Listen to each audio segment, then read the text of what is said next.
چقدر خوشگله، چقدر بهت میاد. ماشاءالله. الهی از چشم بد دور باشی.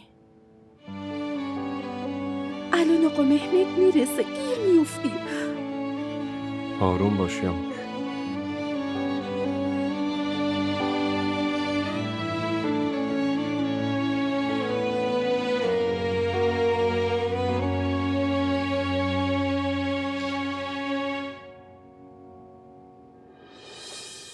اینجا چه خبره؟